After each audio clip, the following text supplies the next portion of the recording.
नमस्कार, मैं ताबिश हुसैन। एनडीटीवी देख रहे हैं आप। हर रविवार की तरह आज भी हम आपकी परेशानियों से जुड़ी हुई एक मुहिम लेकर आए हैं जो आपकी बस यात्राओं पर है। इन बस यात्राओं के दौरान बसों में सुरक्षा नियमों की अनदेखी की जाती है और इसकी वजह से गाहे बगाहे बड़े हादसे हो जाते हैं, जिससे लोगों की जान को खतरा भी पैदा होता है। कुछ तो ऐसे हादसे हुए हैं जिसमें लोगों को अपनी जान तक गंवानी पड़ी है। ऐसे एक हादसा बीते दिनों लखनऊ की एक स्लीपर बस में हुआ, जब बिहार से दिल्ली आ रही बस में आग लग गई, जिसमें 5 लोगों की मौत हो गई, जबकि कुछ लोगों ने जैसे तैसे अपनी जान यहां पर बचाई। आखिर ऐसे सफर में इतने बड़े हादसे हो कैसे जाते हैं, इसी की पड़ताल करते हुए आज की हमारी यह खास मुहिम है, बर्निंग बस जिम्मेदार कौन। इसमें हम दिल्ली समेत उत्तर प्रदेश और बिहार के कई छोटे बड़े शहरों में जनता की राय आपको दिखाएंगे, साथ ही अपने सहयोगियों की उन रिपोर्ट्स को आपके सामने लेकर आएंगे जो बसों की फिटनेस, यात्रा के दौरान होने वाली परेशानी और लापरवाहियों को उजागर करती है।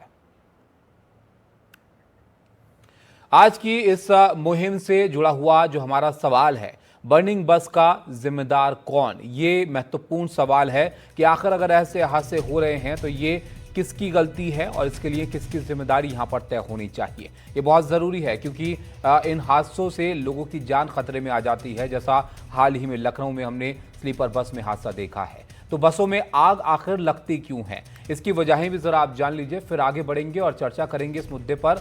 इंजन डिब्बे में आग लगने से भी ये हादसे होते हैं। इंजन से ज्वलनशील तरल पदार्थ या गैस का संपर्क अगर होता है तो आग लग सकती है गाड़ी के अंदर। ये महत्वपूर्ण है चीज़ ध्यान देने वाली। बिजली संबंधी खराबी अगर आती है तो शॉर्ट सर्किट हो सकता है, खराब वायरिंग इसकी वजह बन सकती है। ईंधन प्रणाली की खराबी से भी हादसा हो सकता है, तेल का रिसाव या फिर ईंधन लाइन का टूटने से वो ज्वलनशील पदार्थ या ईंधन जो है वो आग पकड़ सकता है। ओवरलोड करना, बसों में क्षमता से अधिक सवारी या फिर सामान भरना भी हादसे को जन्म दे सकता है। खराब रखरखाव, नियमित रखरखाव की कमी, ये एक बड़ी वजह बन सकती है। मानवीय त्रुटि, चालक या फिर यात्रियों की लापरवाही से भी ये हादसे हो सकते हैं। हम आपको बताते हैं कि लंबी दूरी की बसें जो लंबी यात्रा के लिए चलती हैं, उनके जो सफ़र हैं वो लंबी दूरी के लिए होते हैं, उनके लिए नियम क्या कहते हैं, बड़े परिवहन नियम इसमें क्या कहते हैं। 2 ड्राइवर रखना अनिवार्य होता है ऐसी बसों को। परमिट और फिटनेस जांच ज़रूरी होती है। निर्धारित स्टॉपेज की ज़रूरत होती है। ओवरलोडिंग को अवैध यहाँ पर किया गया है, लेकिन फिर भी कई आप बस देखते होंगे जिसमें ओवरलोड किया जाता है, क्षमता से ज़्यादा यात्री होते हैं कई बार, या सामान बहुत ज़्यादा उन बसों में भरा जाता है। आज की हमारी मुहिम के लिए अलग अलग शहरों से हमारे तमाम सहयोगी भी जुड़ रहे हैं। दिन भर वो जुड़ते रहेंगे और दिल्ली से रवीश रंजन शुक्ला, पल्लव मिश्रा, लखनऊ से रणवीर सिंह, अयोध्या से प्रमोद श्रीवास्तव और पटना से रमन रॉय की रिपोर्ट आपको हम दिखाएंगे। तो ये महत्वपूर्ण मुहिम है बस के सफ़र के लिए। जो लोग बसों से यात्रा करते हैं उनके लिए बहुत ज़रूरी है कि ये जो लापरवाहियाँ होती हैं जो कई बार हादसों को जन्म देती हैं, इस पर ध्यान दिया जाए और इनको दुरुस्त किया जाए। प्राइवेट बसों की लापरवाही का खामियाजा एक बार फिर यात्रियों को भुगतना पड़ा है। लखनऊ में एक बस में आग लगने से 5 यात्रियों की यहाँ पर मौत हो गई। ऐसे में सवाल ये उठता है कि प्रशासन की नाक के नीचे कैसे बसों में सुरक्षा को लेकर सारे मापदंडों की धज्जियां उड़ रही हैं और कैसे टूरिस्ट परमिट लेकर बसें सवारियां ही नहीं अब माल ढोने का जरिया बन गई हैं। रवीश रंजन शुक्ला की रिपोर्ट पहले आप देखिए।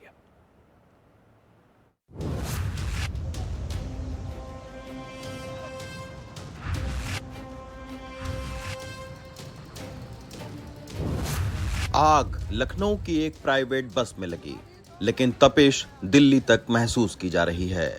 ऐसे ही एक प्राइवेट बस दिल्ली से लखनऊ के लिए चली, लेकिन लखनऊ में बस में आग लगने से 5 लोग जिंदा जल गए। आइए दिखाते हैं कि कैसे प्राइवेट बसें नियमों की धज्जियां उड़ा रही हैं और क्यों प्रशासन सब कुछ देखते हुए भी अंधा बना हुआ है। ये दिल्ली में कश्मीरी गेट का पार्किंग है। लाल किला देखने वालों को यहाँ गाड़ी खड़ी करने की सहूलियत है, लेकिन दिल्ली से उत्तर प्रदेश या बिहार जाना है तो आपको यहाँ से बस मिल जाएगी। पार्किंग में खड़ी बसों के अंदर यात्री ठुसे हैं और ऊपर सामान लादा जा रहा है। दिल्ली से इसी तरीके की जो बसें हैं वो लखनऊ गई थी और लखनऊ में आग लग गई थी। वहाँ पे अंदर सिलेंडर रखे हुए थे, उसमें 5 लोगों की मौत हो गई थी। और आप ये देखिए, अब ये आप देखिए कि इस बस के अंदर एक बुलेट, बाकायदा जो बाइक है, गाड़ी है, वो लटके जा रही है। तो ऐसे सामान यहाँ से लटके जाते हैं। लेकिन उत्तर प्रदेश, बिहार, झारखंड और पश्चिम बंगाल की ओर जाने वाले यात्रियों की मजबूरी है कि महंगा किराया और बस ऑपरेटर की मनमानी के साथ जान हथेली पर लेकर सफर करने को तैयार हैं। बस में क्या परेशानी होती है? परेशानी बस में तो बहुत परेशानी है। वहाँ पर टिकट कटा लिया सर, वहाँ पर टिकट के पैसे ले लिया। ऑटो से भेज दिया यहाँ कश्मीरी गेट, उसका भी पैसे अलग से लगा। बौरा फुसला के लिए आते हैं, फंसा लेते हैं, फिर बोलेंगे 1500 दो, 1600 दो, बस ऐसे ही फंसा के ये लोग परेशान करते हैं। अब 1200 हमको ले लिया फतेहपुर का और 50 रुपया ऊपर से और रिक्शा लेके यहाँ दे दिए। सोचिए, सैकड़ों यात्री और ऊपर तक भरा सामान, एक दो नहीं बल्कि 3 राज्य और दर्जनों शहरों से गुजरती ये बस। लेकिन मजाल है कोई ट्रांसपोर्ट विभाग का अधिकारी इनको रोकता हो। आखिर ऐसी क्या मजबूरी है सरकारी अधिकारियों की? इसका जवाब हमें टूरिस्ट ट्रांसपोर्टर एसोसिएशन के अध्यक्ष संजय सम्राट देते हैं। सर, ये जो हरे नोट होते हैं, जो हरे नोट होते हैं, इनमें बहुत ताकत होती है और हरे नोट ना सबके ईमान को झुका देते हैं। सच्चाई ये कि वो वहाँ से जब बस चलती है तो 500 रुपये पत्ती, 1000 रुपये पत्ती सबको देता हुआ आता है और सारे कानून बरोबर हो जाते हैं। जब जज साहब, जब हमारी अदालतें होती हैं, वहीं पे उनका जो मुंशी होता है, जो रीडर होता है, उनके नीचे बैठा हुआ सामने ले होगा 100 रुपये दे के ऑर्डर की कॉपी देता है। तो ये देश का संविधान बना बेशक है, लेकिन इम्प्लीमेंट करने के लिए पता नहीं अगला जन्म लेना पड़ेगा, कई जन्म लेने पड़ेंगे। दरअसल कागज पर इस तरह की ज्यादातर बसें टूरिस्ट को बैठाती हैं। इन बसों के पास ऑल इंडिया टूरिस्ट परमिट होता है, लेकिन इसके नाम पर ये पार्किंग या सड़क पर खड़ी सवारियों को रोज एक राज्य से दूसरे राज्यों में लेकर चलती हैं। कई बसों के पास तो कॉन्ट्रैक्ट परमिट तक नहीं होता है, लेकिन वो सरकारी अधिकारियों की सांठ-गांठ पर चलती हैं। नियमों को देखें तो दिल्ली सरकार ने कई सालों से परमिट को बंद कर रखा है, लेकिन ज्यादातर प्राइवेट बसें पर्यटक और उसके समूह को बैठाने के लिए ऑल इंडिया टूरिस्ट परमिट लेती हैं। हालांकि ये केवल पर्यटकों और उनका सामान ले जा सकते हैं, लेकिन उसकी आड़ में ये जगह जगह सवारियां बैठाते हैं। नियम है कि बसों के पीछे परमिट की पूरी जानकारी लिखना अनिवार्य है, लेकिन इस नियम का भी पालन नहीं होता है। बसों में सफर करने वाले पर्यटकों का लेखा जोखा रखा जाएगा, लेकिन यात्रियों का पूरा लेखा जोखा नहीं होता है। लेकिन इसको रोकने के लिए सरकार क्या कर सकती है? सरकार को इस किलोमीटर स्कीम के तहत बस चलानी चाहिए। ट्रांसपोर्टरों को परमिट देने चाहिए उसको कि वो अपनी बसों में 35 से ज़्यादा 36 बैठाएगा नहीं, क्योंकि उसको पैसा तो सरकार दे रही है, उसको 35 सीटर का मिलना है। तो अगर 40 भी बैठाएगा तो उसको अलाउ ना करे, और अगर ऐसा कोई करे तो उसको सजा दिलाए। तो हम तो सरकार से गुजारिश करेंगे आपके माध्यम से कि सरकार हमें स्टेज कैरिज परमिट का हमें देना स्टार्ट करे। अवैध बसें यात्रियों को बैठाने से लेकर सामान ढोने तक में कई नियम कानूनों की धज्जियां उड़ाती हैं, जिसका नतीजा यात्रियों को जान देकर चुकानी पड़ती है। नई दिल्ली से सुशील राठी के साथ रवीश रंजन शुक्ला, एनडीटीवी इंडिया।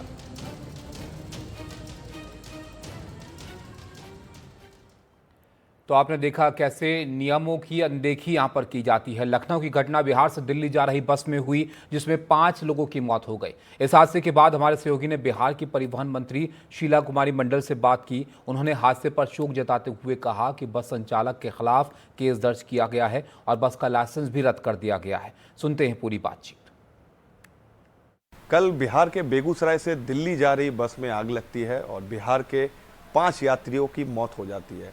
हमारे साथ बात करने के लिए बिहार के परिवहन मंत्री शीला मंडल जी है। मैडम, किस तरीके से सरकार इस पूरे मामले को देख रही है और क्या आगे आप लोग की सरकार के मुख्यमंत्री जी ने भी शोक संवेदना व्यक्त की है, विभाग क्या एक्शन इस पे लेगा? देखिए, आपको बता दें कि ये जो घटना हुआ है हमने भी देखा और पढ़ा पेपर में। ये हम लोग संवेदना व्यक्त करते हैं, हमारे नेता ने भी संवेदना व्यक्त किया है और हमारी सरकार इस पर निरंतर चिंतित भी है। और हम लोगों ने देखा है कि उसको परमिट उसका रद्द कराया गया है और वो जो उसमें कमियां पाई गई है, उसका दरवाज़ा नहीं खुलना, चाहे ओवरलोडिंग का, तो हम लोगों ने उसके लिए जांच में भिजवा दिया है कि इसको तुरंत जांच करवाया जाए, क्या मामला है उसको क्लियर करने के लिए। उसका परमिट भी हम लोगों ने रद्द कर दिया और जहां जा रही थी उस सरकार से, वहां से भी बात करने के लिए हम लोगों ने कह दिया है। मुख्यमंत्री जी ने भी कहा, ट्वीट किया है और बात की है कि जो भी लोग मरे हैं उनके बॉडी को उनके घर तक पहुंचाया जाए। क्या इस पर सरकार काम? देखिए, हमारे नेता माननीय मुख्यमंत्री जी हमेशा संवेदनशील रहे हैं, संवेदनशील व्यक्ति हैं, सामाजिक आदमी हैं और उन्होंने, आपने पढ़ा होगा, कहा है कि जितने भी डेड बॉडी हैं सबको वो उस सबको अपने घर तक पहुंचाने की व्यवस्था करने के लिए, और उसके लिए उन्होंने 2-2 लाख रुपए तक की राशि अपने खजाने से भी देने का ऐलान किया है। तो हमारी सरकार निरंतर, हम लोग तो चाहेंगे ही नहीं कि इस तरह का घटना घटे, पर कुछ बात होती है जो घट जाती है, तो लेकिन हम लोग की संवेदना उन लोग के साथ है और उनके साथ है। बहुत बड़ा दुख की बात है कि ये इस तरह का हादसा हुआ। कहीं ना कहीं हमारे समाज के ही लोग थे, हमारे परिवार के सब लोग के लोग थे। बिहार क्या है, हमारा परिवार है, तो इसके लिए हमको भी बहुत दुख है। एक आखिरी सवाल मैडम, जो लंबी दूरी की बसें बिहार से चलती है उसमें जो ओवरलोडिंग होती है उसको कैसे सरकार रोकेगी, विभाग कैसे रोकेगा? देखिए, ये निरंतर इस पर हम लोगों ने काम किया है और ओवरलोडिंग को, हम, आपको पता है कि शुरू में जब हमने ज्वाइन किया उसी समय से हम लोग ओवरलोडिंग पर काम कर रहे हैं और कभी कदाल हो जाता है कि इस तरह की ओवरलोडिंग होता है, तो इस पर हम इसको फिर से दिखवा लेते हैं कि इस तरह की गलती ना करें। और सब लोग से आग्रह करना चाहते हैं, जो भी सरकारी बसें हैं या प्राइवेट जो पीपी मोड पे भी चला रहे हैं, उनसे भी आग्रह करें कि जितना सीट है उसी के अवेलेबल आप लोग पब्लिक को लेके चले और सावधानी को पूरा ध्यान में रखते हुए अपनी गाड़ी का, जहाँ से आप लोग गंतव्य जगह जाते हैं उस जगह का पूरा ध्यान रखिए। देखिए, हर आदमी का जीवन बहुत ही मुश्किल से होता है। आज जो हादसा हुआ है वो ऐसा भविष्य में ना हो, इसके लिए जितनी सावधानियां हो सके हम लोग करने का पूरा प्रयास करेंगे। तो आपने देखा, अब एक्शन यहाँ पर लिया जा रहा है ज़रूर, लेकिन ये एक ऐसी समस्या है जिस पर ध्यान देना बहुत ज़रूरी है। नंदगोपाल गुर्जर साहब हमारे साथ जुड़े हैं, रिटायर्ड आरटीओ दिल्ली हैं। हर्ष सभरवाल साहब हैं, जनरल सेक्रेटरी हैं डीसीबीए के। आप दोनों का बहुत स्वागत है। सबसे पहले नंदगोपाल साहब, आपके पास मैं आता हूँ। हादसा हुआ, उससे कई सारे सवाल खड़े हुए, 5 लोगों की जान चली गई, लेकिन इस तरह बसें सड़कों पर चलती हैं, ये भी हकीकत है। आप इसके लिए किसको जिम्मेदार मानते हैं? हुसैन साहब, सबसे पहले तो मैं एनडीटीवी का धन्यवाद करना चाहूँगा कि आज उन्होंने उस विषय पे चर्चा कर रहे हैं और कंटिन्यू कर रहे हैं जो बहुत ज्वलंत विषय है।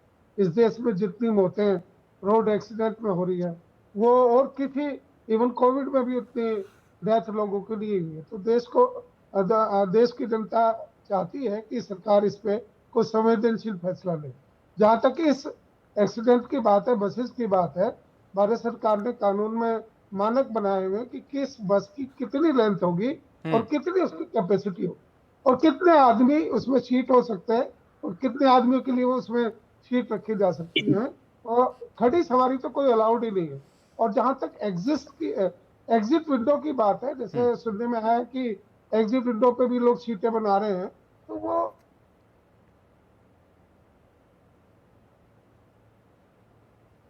आपकी आवाज़ चली गई है सर, दोबारा कोशिश करेंगे उसको दुरुस्त करने की। हर्ष सभरवाल साहब, ये जो बस का हादसा हुआ इसमें कई सारी ऐसी बातें सामने आई हैं जो चौंकाने वाली हैं। एग्जिट विंडो बहुत ज़रूरी है, नियम कहते हैं कि गाड़ी के अंदर आपके एग्जिट गेट होना चाहिए, वो नहीं था। यहाँ पर फिटनेस सर्टिफिकेट इसका नहीं था गाड़ी का, बॉडी कोड का उल्लंघन इसमें किया गया था। तो क्या ये आपको लगता है कि इस तरह के उल्लंघन गाड़ियों पर ध्यान नहीं दिया जाता है या कैसे ऐसा हो पा रहा है? नमस्कार सर, सर्वप्रथम तो आपका ध्यान दिलाना चाहूंगा अपने देश की पॉपुलेशन की तरफ। और बहुत दुर्भाग्य है कि हमारी राज्य सरकार है, मैं पूरे हिंदुस्तान को देखता हूँ, राष्ट्रीय अध्यक्ष हूँ और दिल्ली कॉन्ट्रैक्ट बस का जनरल सेक्रेटरी भी, तो पूरे देश में किसी भी राज्य में सरकार सक्षम नहीं है कि वो अपनी गाड़ियां चला सके। ये सबसे बड़ा ड्रॉबैक है हमारा, इसलिए ये प्राइवेट बसें चलती हैं। और प्राइवेट बस ऑपरेटर का रोजगार है, उसके लिए सारे नियम ARAI ने, हमारे मिनिस्ट्री ऑफ रोड ट्रांसपोर्ट ने बनाए हुए हैं। देखना ये चाहिए, जो जरूरी महत्वपूर्ण बात है कि क्या ये नियमों के हिसाब से फिटनेस दी जा रही है। उसमें AIS 52 या AIS 119 का जो लिखित रूप में शर्तें दी गई हैं उसको RTO पालन कर रहे हैं, किसी भी स्टेट में देख रहे हैं। उसमें बड़ा मुख्तसर तौर पे लिखा हुआ है कि आप गाड़ियों में एक इमरजेंसी गेट देंगे, वो इमरजेंसी गेट के सामने कोई सीट नहीं रखी जाएगी, कोई सीट नहीं लगाई जाएगी, कोई सामान नहीं रखा जाएगा। वो पैसेज क्लियर चाहिए और वो पैसेज इतने बाय इतने इंच का होना चाहिए। उसके अलावा सीटिंग की क्षमता जो है वो निर्धारित की गई है, उससे ज्यादा की गाड़ी कैसे पास हो रही है। ये सारे सवाल तो माफ करना RTO की तरफ को उठते हैं कि गाड़ियां कैसे पास हो रही हैं। क्या उन मानकों का बनाना ही सिर्फ एक कार्य था या उन पे इम्प्लीमेंट करना भी कार्य था? उसके अलावा टफन ग्लास की गाड़ी होगी और हर खिड़की के ऊपर एक हैमर होगा ताकि शील्ड ग्लास गाड़ियां हैं उस शीशे को तोड़ के इमरजेंसी में पैसेंजर बाहर आ सके। लेकिन ऐसा कुछ नहीं किया जाता। सामान गाड़ियों में इतना लद दिया जाता है, इतना ट्रक में नहीं होता। कौन देख रहा है? माफ करना, 1000 से ऊपर किलोमीटर तय करके गाड़ी बिहार से दिल्ली आती है। कम से कम 16 चेकिंग पॉइंट मिलते हैं। यूपी, बिहार और दिल्ली की पुलिस, नोएडा की पुलिस, हर पुलिस रास्ते में होती है। क्या ये गाड़ी ऐसे ही चली जाती है बिना पुलिस को राम राम किए? आप मेरी बात समझ सकते हैं। बिल्कुल, जाहिर तौर पर ये तो है कि इनको चेक क्यों नहीं किया जाता है, ये तो एक महत्वपूर्ण सवाल यहाँ पर है हर्ष सभरवाल साहब। लेकिन जो सवाल आपने यहाँ पर उठाया वाजिब है कि ऐसे कैसे इनको परमिशन यहाँ पर मिल जाती है अगर नियम कायदे सब यहाँ पर हैं। लेकिन सवाल ये भी है कि जिस तरह का लाइसेंस, टूरिस्ट लाइसेंस परमिट यहाँ पर मिलता है, उसके बाद सवारियां भरी जाती हैं, बस ड्राइवर मानते हैं उन टूरिस्ट परमिट को या नियम कायदों को? नहीं, गलत है। जिस तरह का परमिट इनको मिला है, इनको सवारी उठाने की या सामान ढोने की कोई इजाजत नहीं है। हम तो बार बार यही बात कह रहे हैं। आपका हमारा प्रश्न प्रशासन और शासन पे आएगा कि जब अगर उनको इजाजत ही नहीं है, वो स्टेज कैरेज गाड़ियां ही नहीं है, तो उनको जगह जगह रुक के सवारी उठाने दी जा रही है और सामान भी भरने दिया जा रहा है, तो इस पे भी प्रश्न चिन्ह बनता है। सरकार को नीति को आज तक स्पष्ट नहीं कर पाई कि क्या ये गाड़ियां वैलिड, लीगल है या इलीगल है।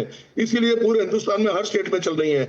और हम तो हैरान होते हैं कि यूपी में, जहां पर योगी जैसी सरकार है, जहां पर योगी जी की सरकार इस बात पर मान्यता रखती है, अपन लोहा मनवा चुकी है लॉ एंड ऑर्डर पे, वहां पर ये गाड़ियां कैसे नियंत्रण से बाहर चल रही हैं। तो आपको क्या लगता है कि यहाँ पर महत्वपूर्ण क्या है, क्या यहाँ पर होना चाहिए जिससे इन तमाम चीजों पर रोक लगे?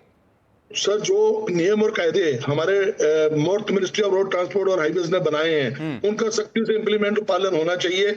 यात्री की सुरक्षा भी उसमें है। ऑपरेटर के लिए तो ये रोजगार है, उसने तो रोटी कमानी है, बच्चे पालने हैं, 2 पैसे कमाएगा इसमें। उसको जो भी व्यवस्था, जो भी सिस्टम गवर्नमेंट देगी, सड़क पे चलना है पैसा देके तो पैसा देके चलेगा, सड़क पे चलने नियमों के अनुसार तो नियमों के अनुसार चलेगा, क्योंकि उसकी रोजी रोटी पे नियम अनुसार चलने में और पैसा देके चलने में कोई फर्क नहीं पड़ता। तो आपको लग रहा है कि नियम तोड़कर भी चल पा रहे हैं ये, इसलिए चल रहे हैं ये, तो ये बहुत ध्यान देने वाली बात है यहाँ पर। जी बिल्कुल नंद गोपाल जी, अब बड़ा सवाल ये है कि यहाँ पर नियम कायदे सब हैं, ये हम भी यहाँ पर बता रहे हैं, जाहिर तौर पर वो बस वाले भी जानते होंगे जो यहाँ पर ये बसें चलाते हैं।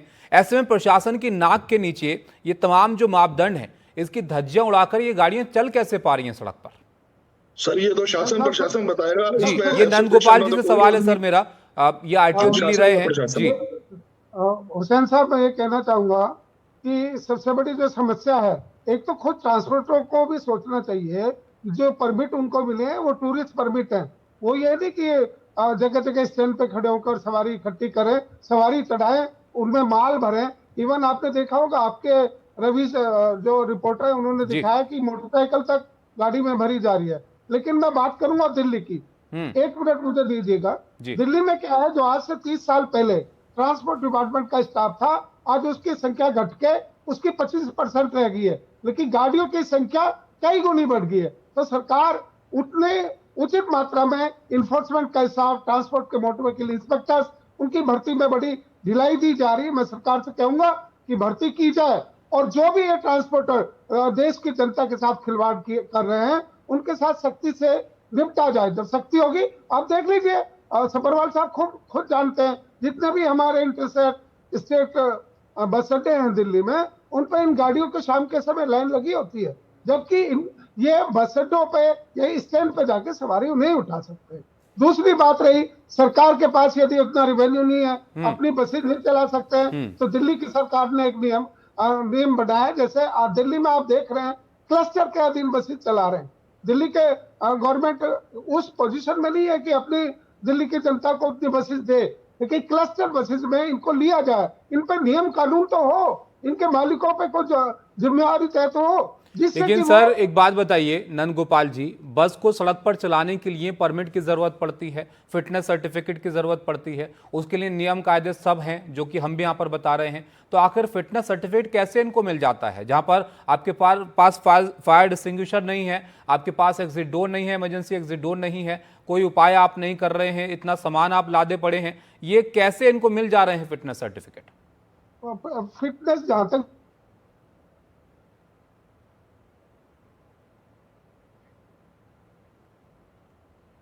सर आपकी आवाज़ फिर से चली गई है, दोबारा कोशिश करेंगे आपसे जुड़ने की हम।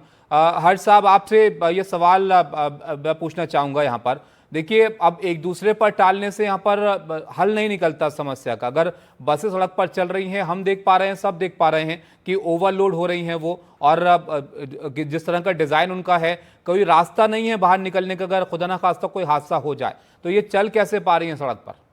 सर, इसमें बात एक दूसरे पे टालना या आरोप प्रतिरोप की ये टॉपिक ही नहीं है, ये बिल्कुल एडमिटेड फैक्ट है। लेकिन मैं आपका ध्यान बार बार उस तरफ दिलाना चाहूंगा कि ऑपरेटर के लिए रोजगार है, ऑपरेटर ने सड़क पर चलना है, उसका पहिया चलेगा तो उसकी रोजगार चलेगा और देश की इकोनॉमी चलेगी। लेकिन जो व्यवस्था हमारी शासन प्रशासन ने RTO, DTO, traffic police, enforcement staff सड़क पे छोड़ा है, वो कहते कि नियम और कानून को पालन करने के लिए तो छोड़ा है, अगर वो नहीं करते तो उन पर दंड है, जुर्माना है, गाड़ी जब्त होती है, सारे काम होते हैं, लेकिन उसको ईमानदारी से इम्प्लीमेंट, उस पर प्रयास करने की आवश्यकता है। एक और चीज सर इसमें, क्योंकि आपने यहाँ पर बात करी कि शासन प्रशासन है वो यहाँ पर देखे अगर उल्लंघन यहाँ पर हो रहा है। ये जो हादसा हुआ ना सर बस का लखनऊ में, 66 चालान थे इसके ऊपर। अब बताइए, आप चालान काटे जा सकते हैं लेकिन उसको भी नजरअंदाज कर दें, चालान के साथ ही गाड़ी चले जा रही है, नियम तो आप छोड़िए एक तरफ है। सर, अभी लेटेस्ट व्यवस्था जो भारत सरकार ने की हुई है, मिनिस्ट्री रोड ट्रांसपोर्ट ने, अगर उनका एक भी चालान है तो उनके कोई कागज वैलिड नहीं होंगे, वो गाड़ी सड़क पे उतरती नहीं, उसको ब्लॉक कर दिया जाता है। एनआईसी ये काम करती है, हमारी जो संस्था है इसको पूरे देश के लेवल पे देखती है। तो 66 चालान वाली गाड़ी भी चल रही है, तो इसका मतलब है इसका परमिट भी ब्लॉक नहीं किया गया। ये तो फिर पूरे सिस्टम में ही कहीं ना कहीं कमी है। बट ये सारी चीजें सरकार से रिलेटेड है, ये फैक्ट है, ये हमारे हाथ में नहीं है, ना आप कर सकते ना हम कर सकते। ये सरकारी मशीनरी का ही काम है, सरकारी सिस्टम को ही देखना है। जब 2 चालान हो जाए तो आप उनका एक कागज ब्लॉक कर देते हो, गाड़ी की टैक्स नहीं उठता उसका टैक्स ब्लॉक कर देते हो। आज हमारे भारतवर्ष में वो तकनीक आ चुकी है कि सरकार चाहे तो अपने घर बैठे बटन दबा के गाड़ी खड़ी कर सकती है। तो फिर ये गाड़ी कैसे चल रही है जी, इस बात का जवाब तो सरकार देगी या शासन देगा ना सर। चलिए ठीक है, आपको लगता है सरकार और शासन को जवाब इसका देना चाहिए, लेकिन जिम्मेदारी तो उनकी भी बनती है जो बसें चला रहे हैं। अगर वो इतने सवारियों को लेकर जा रहे हैं, उनकी जिंदगी खतरे में आ सकती है किसी हादसे से, तो उनको भी ये चीजें देखनी होंगी कि बस सुरक्षित चले और सुरक्षित वो एक जगह से दूसरी जगह पर पहुंचे। बहरहाल आप दोनों बने रहेगा हमारे साथ, एक और रिपोर्ट हम यहाँ पर दिखाते हैं। हमारे सहयोगी लगातार इस बात को पड़ताल कर रहे हैं कि किस तरह से बसें चलती हैं और कहां पर नियमों के उल्लंघन हो रहे हैं और किस पर सुधार की जरूरत है। हमारे सहयोगी दिल्ली से इटावा जा रही एक बस में पहुंचे और उन्होंने उसके ड्राइवर और कंडक्टर से बात की। हैरानी इस बात की है कि इतना सब कुछ होने के बाद भी बस में सुरक्षा मानकों का पालन नहीं किया जा रहा है। ये रिपोर्ट आप देखिए। कहाँ जा रही बस ये? इटावा। इटावा कब पहुंचेगी? सुबह 5 बजे। 5 बजे दिल्ली जा रही है? हाँ, दिल्ली से। तो आप इसमें क्या टिकट क्या है? टिकट 400 रुपए सीट, यानी बैठ के जाने के लिए, और स्लीपर के लिए 800 रुपए सिंगल स्लीपर। और आप लोग इसमें सुविधा क्या देते हैं जैसे लोग जाते हैं? सुविधा क्या है, कम्बल वम्बल वगैरह है, सर्दी वर्दी लगती है तो पानी बोतल है और क्या है। अच्छा, हाँ। ये आप सब लोग जाते हैं। तो इसमें कुछ वो भी आप लोग रखे हैं, मतलब क्या कहते हैं कि फायर सेफ्टी के लिए या फिर दवाई? हाँ, सब लगा हुआ है। ये फायर सेफ्टी के लिए लगा। अच्छा, और ये दवाई वही सब बॉक्स रखा है। अच्छा, दवाई का बॉक्स रखा है। और यहाँ पे लोग रहते हैं ना, तो इसको एक बात देखिए जो है कैसे, ये देखिए स्लीपर है और इस पे लोग बैठे हैं। ये देखिए लेट के जाने की सुविधा है और यहाँ पर लोग बैठ के जा सकते हैं। तमाम जो यात्री हैं वो इसमें बैठकर सफ़र कर रहे हैं। इसमें 400 रुपये स्लीपर का किराया है बैठ कर जाने के लिए, और 800 रुपये जो है वो लेट के जाने स्लीपर का किराया है, यानी चेयर कार का 400 रुपये और लेट के जाने के लिए 800 रुपये। ये देखिए जो कॉमन एरिया है चलने के लिए, वहाँ पे किस तरह का इंतज़ाम है। पीछे एक गेट है वो भी पैक है, और ये लाइट है। एसी बस है, दिल्ली से जा रही है, और इनका दावा है कि इसमें फायर सेफ्टी के लिए भी इन्होंने एक सिलेंडर रखा है। मैं पवन से कहूँगा उसको तस्वीर के जरिए दिखाएं जो है कि इसमें फायर सेफ्टी के लिए ये है यहाँ पर। और इनका ये भी कहना है कि इसमें दवाई की भी इंतज़ाम है। भैया इसमें वो भी है वॉशरूम का इंतज़ाम? वॉशरूम का नहीं है। वॉशरूम का नहीं है, होटल पे रोकते हैं। इन बसों में जो है पैसा जो लिया जा रहा है उसमें क्या स्थिति आप ये देखिए, आप स्थिति ये देखिए बसेस की कैसी हैं। ये एक बस थी, इस पर हम चढ़े थे, और आप इस बस की स्थिति देख के समझ सकते हैं कि फिटनेस की जो है कितनी ख़राब है इस बस की। और जो चलने वाला एरिया है, यानी जो 2 सीट के बीच का एरिया होता है जिससे लोग निकल सकते हैं, वो सामान से लदा हुआ है। यानी मतलब अगर कोई हादसा हो जाए तो लोग उस पर भी गिर सकते हैं, उस पर भी घटना हो सकती है। जो इमरजेंसी गेट पीछे का है छोटा सा बना हुआ है, वो पूरा पैक है। फायर सेफ्टी की जो सिलेंडर है वो आप तस्वीरों में आपने देखा होगा किस तरह से फायर सेफ्टी का जो सिलेंडर है वो कितना पुराना लग रहा था। जब हमने कोशिश की देखा जाए कि उसका टेन्योर कब तक का है तो वो भी कहा कि उसमें जाम है, आप नहीं देख सकते हैं। दवाई का दावा किया गया पर कहीं पर भी दवाई कोई इंतजाम नहीं था। हम ऐसे लगातार कई बसों का रियलिटी चेक करो, रियलिटी चेक में जो हमारी मुहिम है उसमें देखिए मैं आपको क्या सामने निकल कर आ रहा है वो हम आपको लगातार दिखाने की कोशिश कर रहे हैं। और ये स्थिति जो है उन बसों की है जो दिल्ली से रवाना हो रही हैं अलग अलग जगहों के लिए। किस प्रकार से यात्री उसमें बैठे हैं, कैसे जो है वहाँ पे नियमों का मजाक बनाया जा रहा है और किसकी अनुमति से बनाया जा रहा है, ये एक बड़ा सवाल है जिसकी उम्मीद की जानी चाहिए कि जब आप लोग देखेंगे तो शायद वो लोग जागें जो इसके जिम्मेदार हैं इस व्यवस्था को ठीक करने के लिए। नोएडा से मैं सहयोगी पवन कुमार तिवारी के साथ कॉलम शाइन टीवी इंडिया। बीते दिन प्रदेश की राजधानी लखनऊ में यहां पर भीषण सड़क हादसा हुआ। हादसे में 5 लोगों की जान चली गई। एनडीटीवी की टीम सड़क पर उतरी और जायजा लिया नोएडा, ग्रेटर नोएडा की सड़कों का, जहां पर रात होते ही प्राइवेट बसों में सवारी को ढोने की रेस सी लग जाती है। ये रिपोर्ट आप देखिए। बीते दिन लखनऊ में एक बड़ा सड़क हादसा हुआ जिसमें स्लीपर बस में आग लगने के कारण 5 लोगों की मौत हो गई। इस वक्त मौजूद हैं हम ग्रेटर नोएडा के पड़ी चौक में, जहां मेरे पीछे आप देख सकते हैं कि जो बसें हैं यहाँ से, जो स्लीपर बसें हैं वो यहाँ से चलती हैं। जो लंबी दूरी है यहाँ से बिहार के लिए बस जाती हैं। बाकी इसके अलावा जो उत्तर प्रदेश के अलग अलग छोटे छोटे जिले हैं वहाँ के लिए भी बसें जाती हैं। जगदमार बसें आप मेरे पीछे देख सकते हैं। इनमें जो स्लीपर जो बसें हैं उनकी खास तौर से संख्या ज़्यादा है और मेरे पीछे आप इस समय स्लीपर बस देख सकते हैं। जो सुरक्षा के इंतजाम है वो कहीं ना कहीं उनके साथ चूक करते हैं ये लोग इन बसों में। और आए दिन सड़क हादसे होते हैं प्रदेश में, कई ऐसे सड़क हादसे हुए जिसमें कई लोगों को अपनी जान गंवानी पड़ी। आरटीओ और जो संबंधित विभाग हैं वो अक्सर जो है ऐसी बसों पर कार्रवाई करते हैं। फिलहाल की स्थिति ये है कि आप लंबे रूट की बसें यहाँ पर चलती हैं और सुरक्षा के जो खास इंतजाम वो आपको देखने को नहीं मिलेंगे। ज़्यादातर बसों में जो सामान है वो बस के ऊपर रख के ले जाते हैं। शराबी हैं जो सवारी है उनका जो सुरक्षा का जो कहीं ना कहीं इंतजाम है उसके संग कंप्रोमाइज़ किया जाता है। नोएडा से एनडीटीवी इंडिया के लिए हर्ष पांडे। उत्तर प्रदेश के लखनऊ में हुए बस अग्निकांड के बाद परिवहन विभाग ने कार्रवाई करना शुरू कर दिया है। हापुड़ में परिवहन विभाग ने सड़कों पर दौड़ रहे अवैध डग्गामार वाहनों के खिलाफ चेकिंग अभियान चलाकर उनके खिलाफ कार्रवाई की है। सड़कों पर दौड़ रही 15 से ज्यादा वाहनों को जब्त कर सीज किया गया है, जिनमें 6 बसें सहित 7 वाहनों के खिलाफ कार्रवाई की गई है।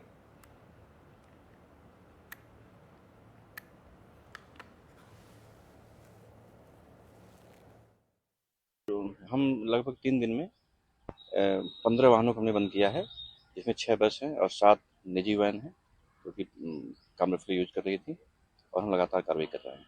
ये लगातार हम कार्रवाई करते हैं जब भी चेकिंग करते हैं और ऐसी वाहनों को जो ऐसी कमियां पाते हैं ऊपर हम कार्रवाई करते चालान करते हैं और उनको बंद भी करते हैं। इस वक्त हम यूपी के हापुड़ में मौजूद हैं और हापुड़ के अंदर जो है हम रोडवेज बस स्टैंड पर पहुंचे हैं, जहां पर आपको हम जो रोडवेज बसों के जो हालात है उनके बारे में दिखाएंगे। आप तस्वीर में देख सकते हैं रोडवेज बस के अंदर हम मौजूद है।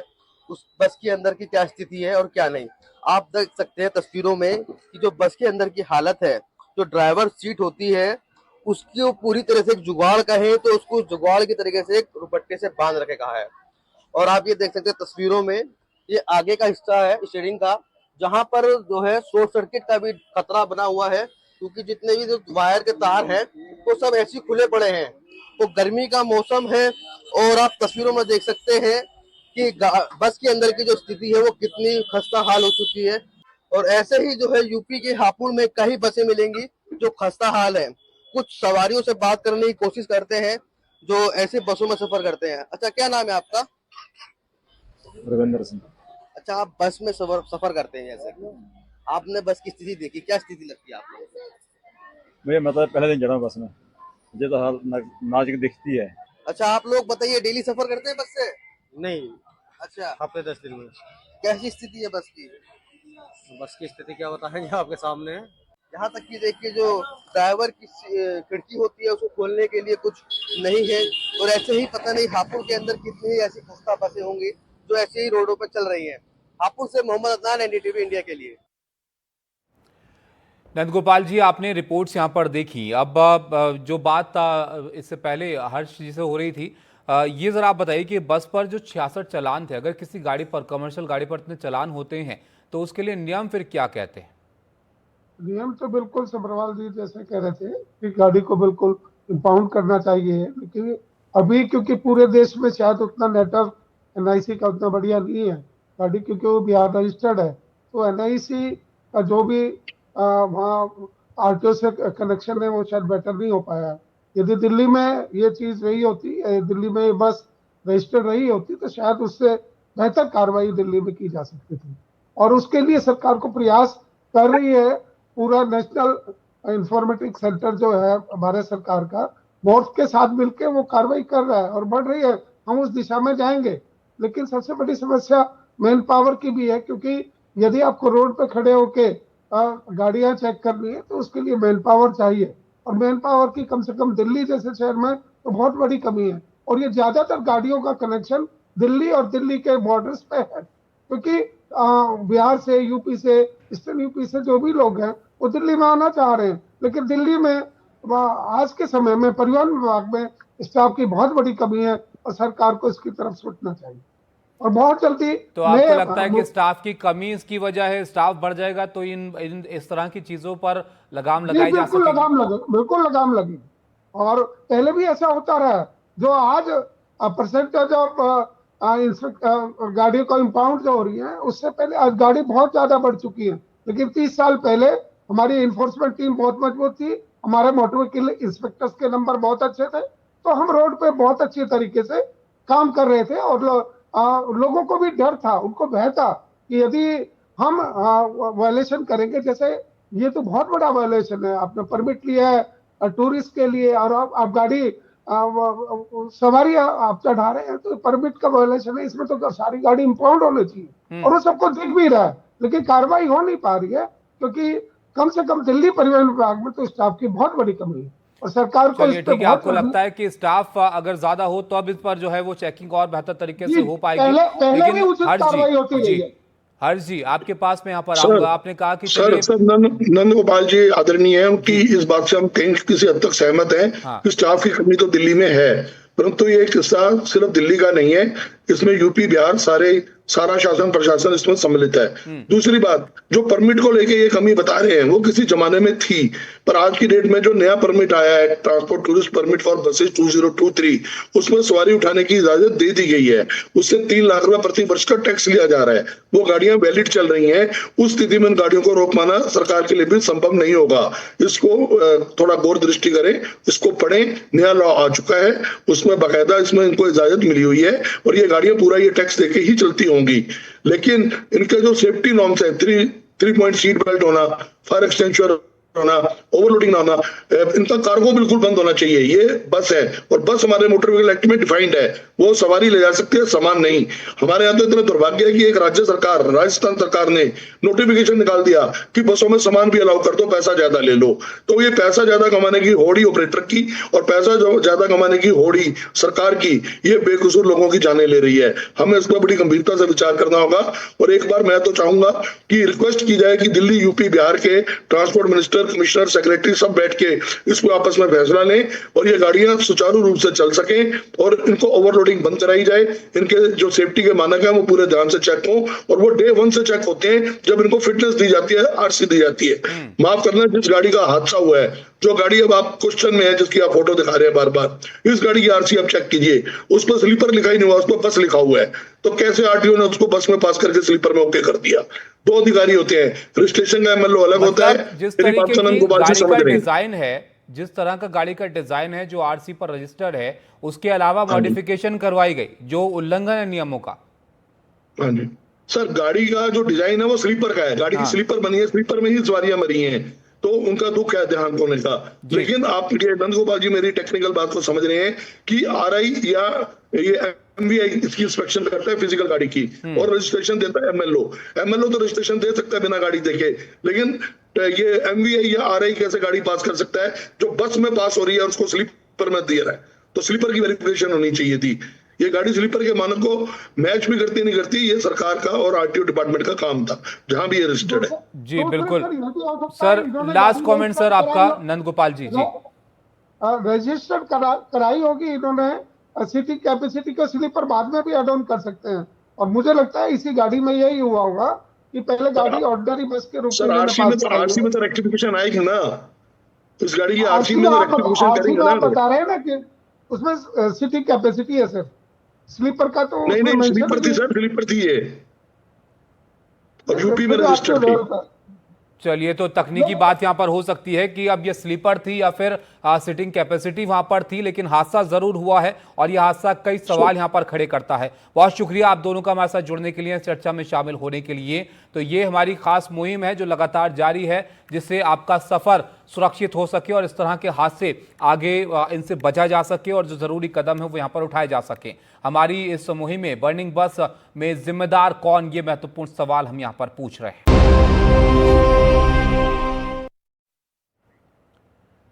हमारी खास मुहिम लगातार जारी है। बर्निंग बस का जिम्मेदार कौन? ऐसा नहीं है वैसे कि सभी बसों का बुरा हाल है। इस रिपोर्ट में आप देखेंगे कि कई बसों में सेफ्टी प्रोटोकॉल का पालन भी किया जा रहा है। जो है भैया, बस कहाँ जा रही है? लखनऊ। दिल्ली से कब निकले हैं आप लोग? अभी 11:15 बजे। कब पहुँचेंगे वहाँ? सुबह 7:30। क्या किराया है बस का भैया? सर किराया तो ऑन डिमांड रहता है, मतलब जैसे किसी को दिल्ली से लखनऊ जाना है तो चेयर कार क्या किराया है, स्लीपर का क्या किराया है? सर ऑन डिमांड रहता है, ऑन डिमांड। फिर भी लमसम को किराया लमसम यही 700-800 रुपये समथिंग चलता है। चेयर कार का, स्लीपर का? स्लीपर का 900 रुपये, 1000 रुपये।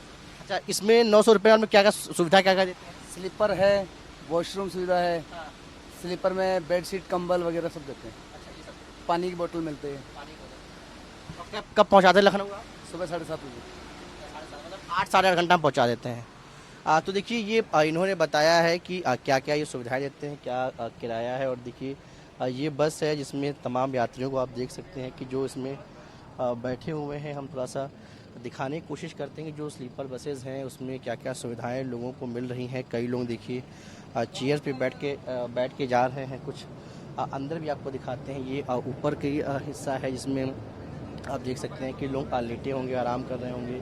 और ये पीछे एक इसमें जो है इमरजेंसी गेट है, वो जो सामने है आपको दिख रहा है। और यहाँ पे जो अन्य सुविधाएं हैं हम जानने की कोशिश करते हैं। हालांकि ये देखिए ये जो पूरा स्पेस है वो ओपन है इस बस में, और काफ़ी हद तक इस बस में जो सेफ्टी नॉर्म्स हैं उसका पालन किया गया है। लेकिन इसमें क्या जो फर्स्ट एड बॉक्स है या जो फायर सेफ्टी के लिए सिलेंडर है, क्या उसका पालन किया गया है वो हम जानने की कोशिश करते हैं। हालांकि इसमें कैमरा भी लगा हुआ है, घड़ी भी है, लेकिन काफ़ी कुछ इसमें बेहतर है अन्य बसों की तुलना जो है।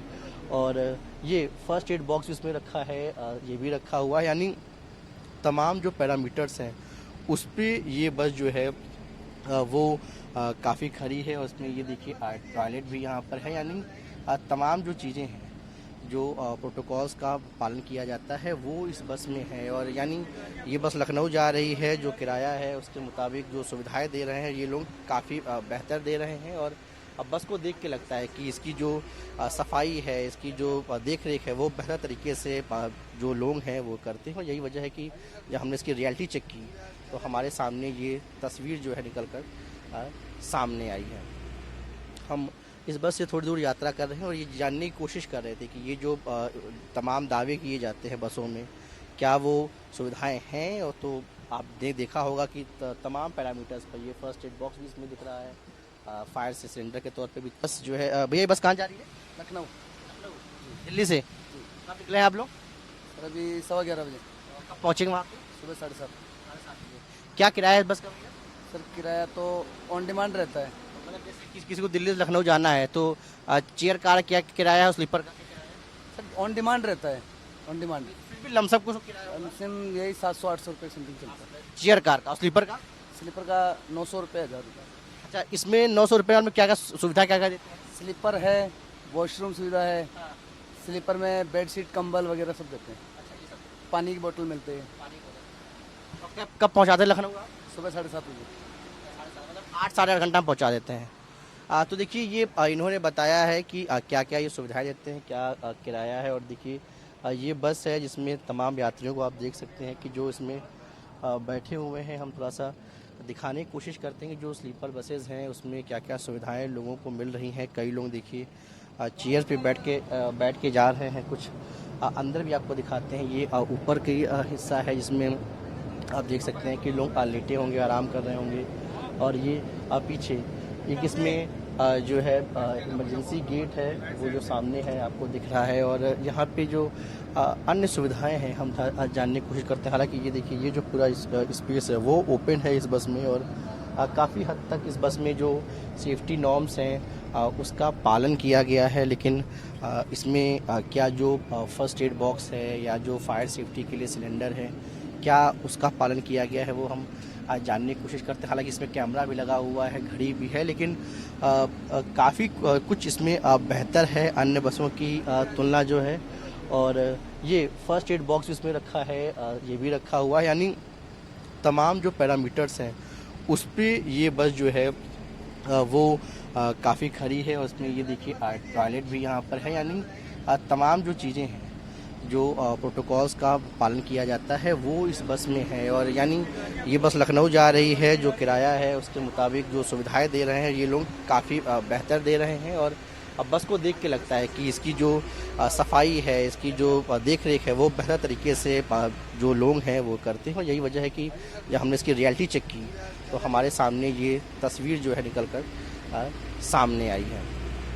हम इस बस से थोड़ी दूर यात्रा कर रहे हैं और ये जानने की कोशिश कर रहे थे कि ये जो तमाम दावे किए जाते हैं बसों में, क्या वो सुविधाएं हैं। और तो आपने देखा होगा कि तमाम पैरामीटर्स पर ये फर्स्ट एड बॉक्स भी इसमें दिख रहा है, फायर से सिलेंडर के तौर पे भी चीज़ें रखी गई हैं, कैमरा भी लगा हुआ है, यानी हर वो चीज़ है जो एक बस में होना चाहिए। और इसीलिए कई लोग हैं जो प्रेफर करते हैं कि वो बस से यात्रा करें, क्योंकि कई बसों में जो है वो जो सुविधाएं जो हैं वो इन बसों में दी जा रही है। सहयोगी पवन तिवारी के साथ पल्लव मिश्रा, NTV इंडिया।